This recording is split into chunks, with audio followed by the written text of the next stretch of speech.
All right, Celtic fans, buckle in because we've got a lot to talk about after last night's Europa League clash. If you were watching, you'll know it was one of those matches where the nerves hit hard early, but the boys delivered in style. Celtic came out roaring, and within the first 20 minutes, we were 3-0 up, a scoreline that honestly left a lot of us scratching our heads in disbelief. I mean, for European football, that's not your everyday occurrence. And to see the lads press like that, it was impressive from the very kickoff. The intensity was on another level, really setting the tone for the night. Utrecht got a bit of possession at the start, but we controlled the tempo, and the chances started rolling in almost immediately. That first goal was a beauty of timing and delivery. A classic example of how Celtic can punish sloppy defending, and the way the ball was worked down the line to Benji Negron showed the kind of teamwork we've been hoping to see all season. Martin O'Neill, of course, was absolutely buzzing, and it's fair to say I was too. The energy in the team was palpable, the pressing relentless, and you could see that the lads were determined not to give Utrecht a sniff of an opening.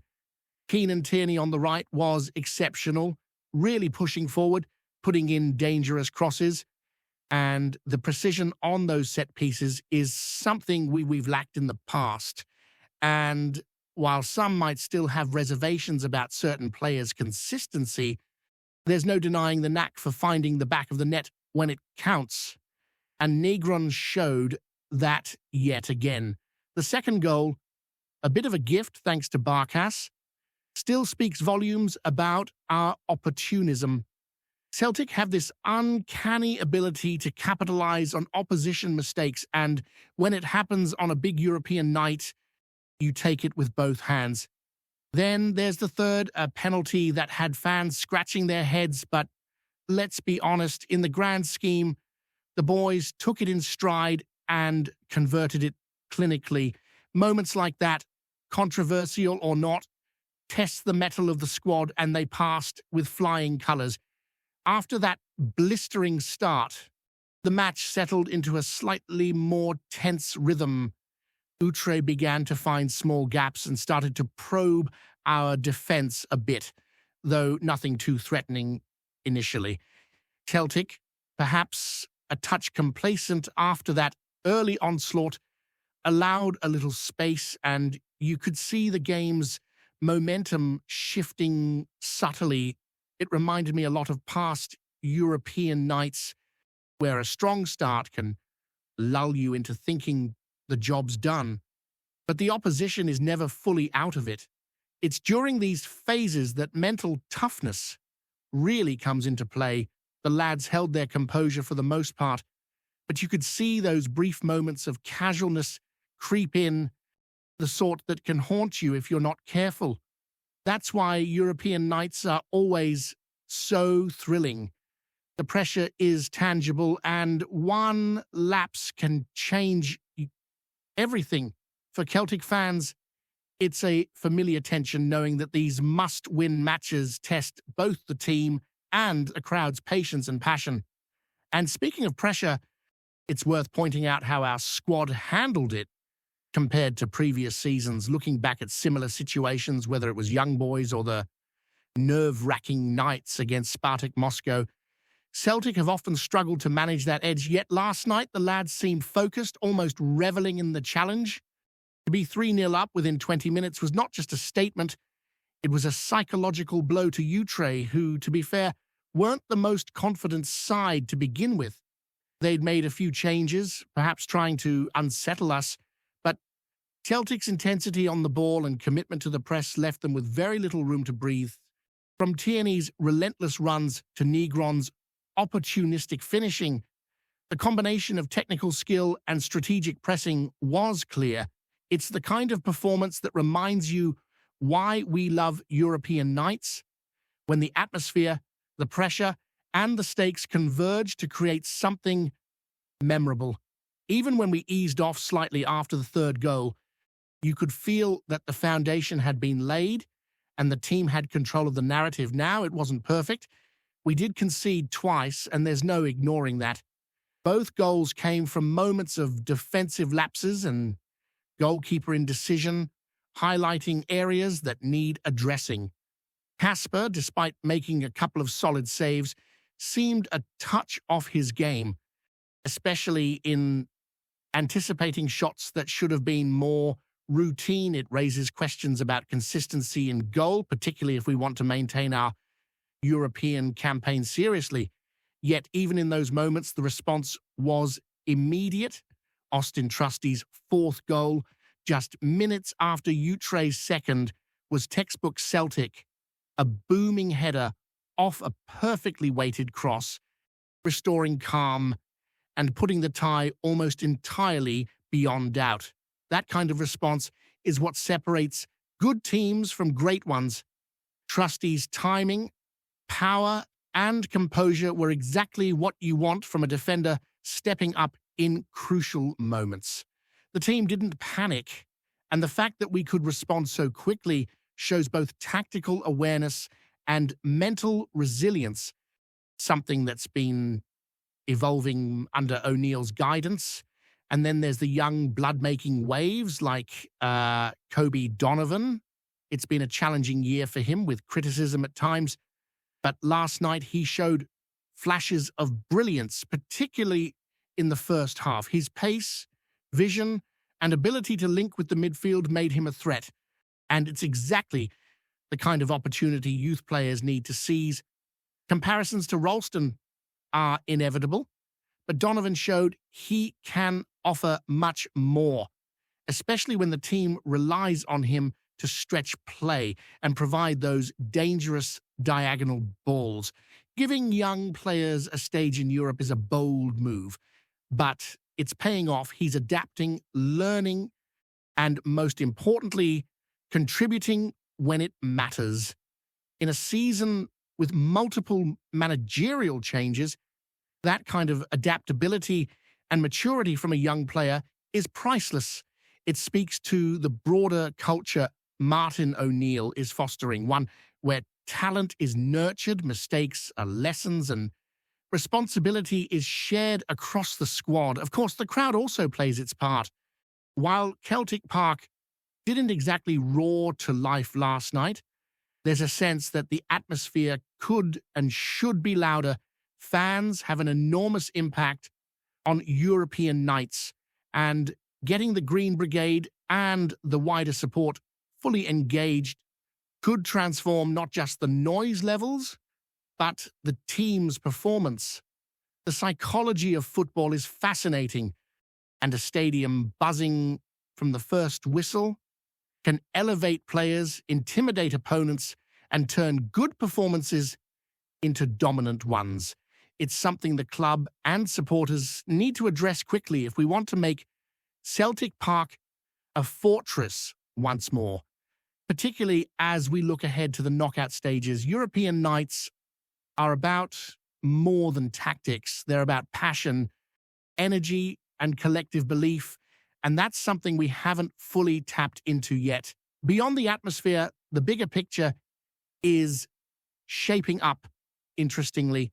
Finishing 21st in the Europa League table may not seem glamorous, but when you consider the challenges faced, tough fixtures against Bologna and other strong sides, a season of coaching upheavals, and the pressure of must-win matches, the squad's resilience is commendable. O'Neill has done wonders to keep the team focused, competitive, and in the hunt for the next round. The progression to the top 24 may not be headline-grabbing, but it's a crucial step.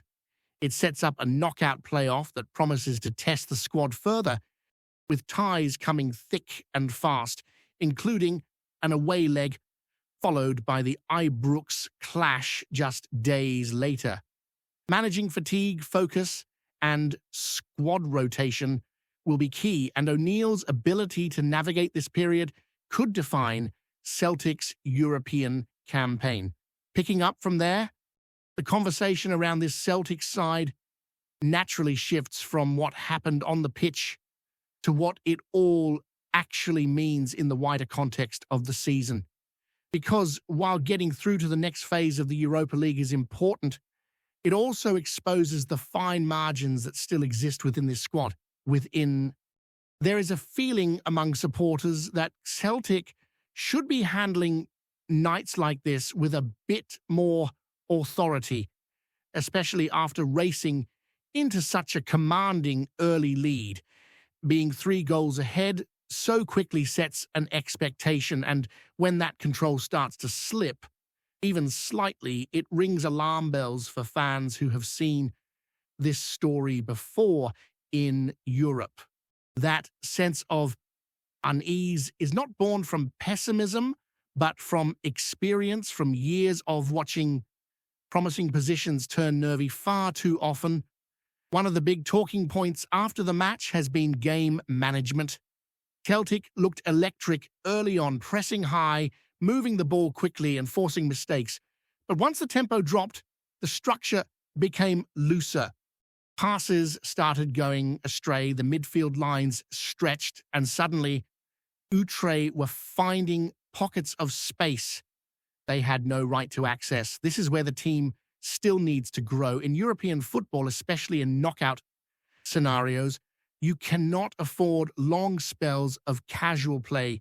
You either keep squeezing the life out of the game or you invite pressure, and last night Celtic flirted with that danger more than they should have.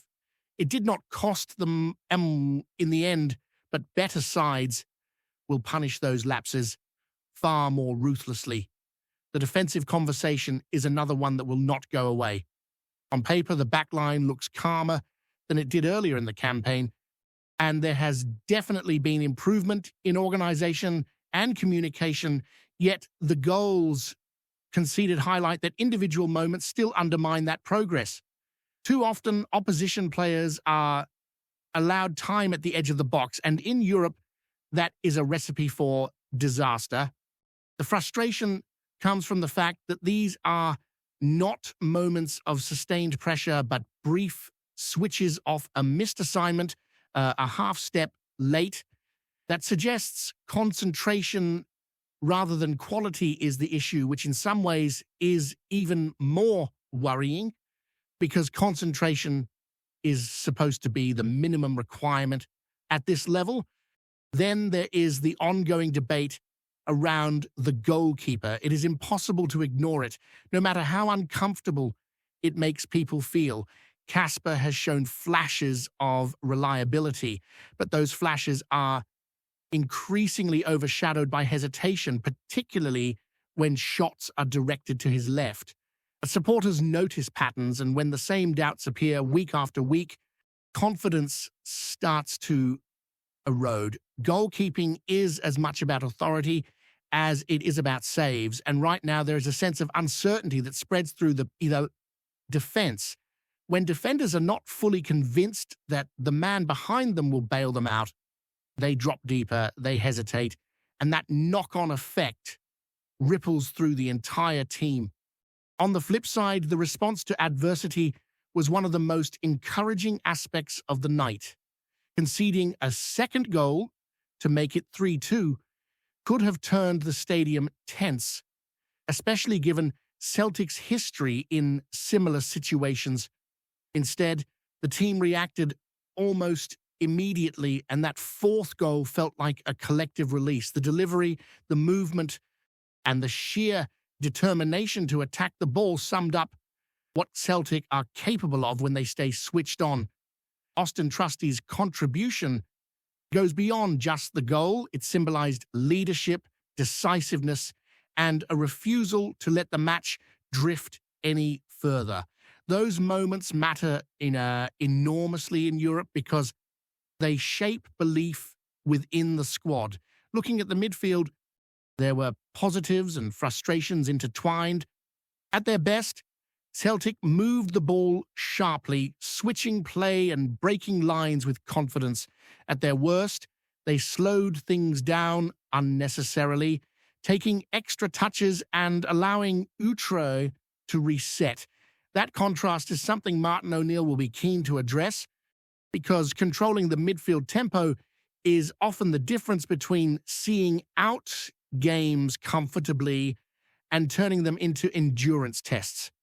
The talent is clearly there, but consistency remains elusive, especially when the initial adrenaline of a big European night wears off. The conversation around young players has also been reignited, particularly with performances like Kobe Donovan's. There is always a risk when you throw young lads into high-pressure European matches, but there is also enormous reward.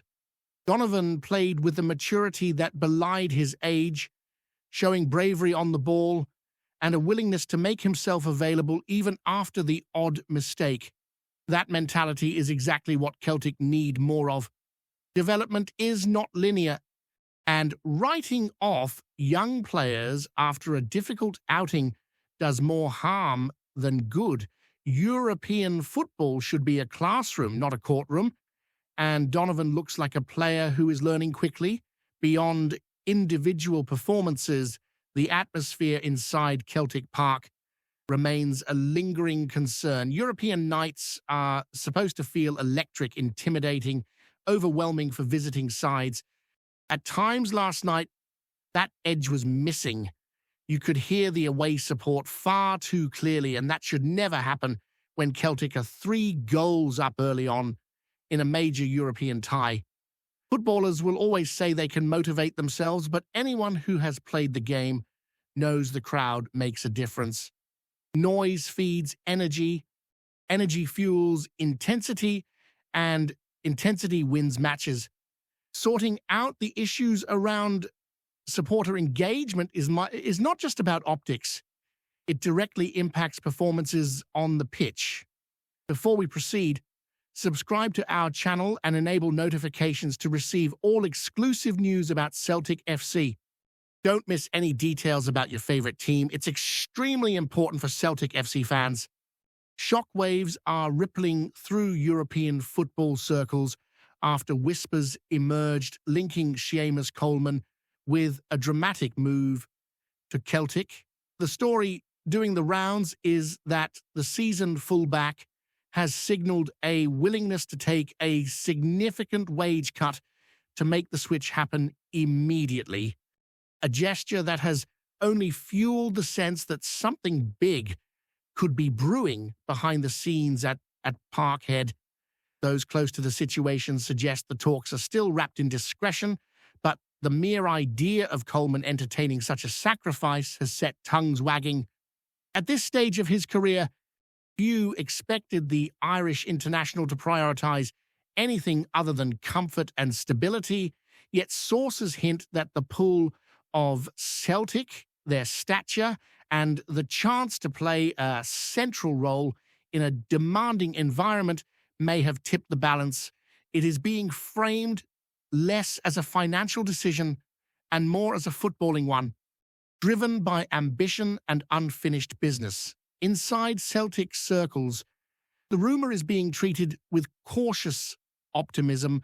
There is an understanding that experience at the back is priceless, especially when paired with leadership and a relentless work ethic. Coleman's name fits that profile neatly, and the suggestion that he would meet the club halfway financially has only strengthened belief that the move is more than idle chatter. Still, no one is getting carried away, aware that speculation often runs ahead of reality in the transfer market. What adds intrigue is the timing. The narrative insists this is about the present moment, not a distant plan. That urgency has sparked debate among supporters, some hailing the potential deal as a masterstroke, others questioning whether it is too good to be true. For now, it remains a rumor, but one that refuses to fade. If there is truth in the talk, Celtic may be on the brink of pulling off one of the most unexpected moves of the window, proving once again that in football, even the boldest whispers can sometimes turn into reality. Hello, fan. Don't forget to like and subscribe to the channel, as it means a lot to Celtic FC. Also, share your opinion about the news in the comments below. See you in the next video.